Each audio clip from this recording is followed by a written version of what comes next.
In this video, we will learn how to create wavy water in a still photo with a simple trick. We're gonna animate the water so that it looks like the water is moving. First, duplicate the layer. Hold Alt Option and click, and then drag and drop it here. In the top layer, we'll only animate the water. Everything else will remain still.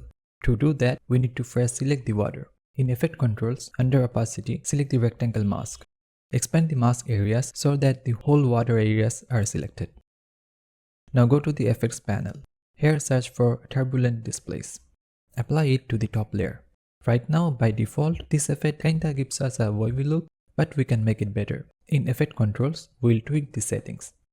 In Displacement, you get different types of displacement, but the first one, Turbulent, will work here.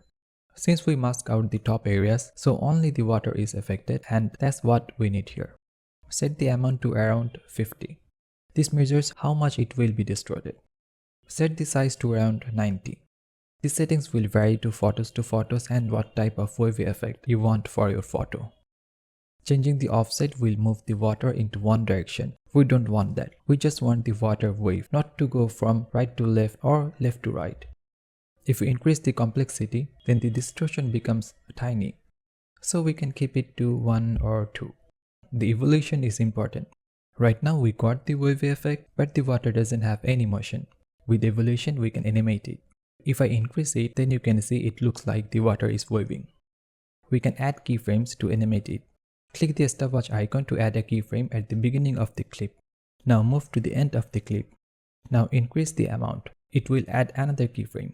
Higher numbers will wave the water faster. I'll suggest you to go for a subtle movement.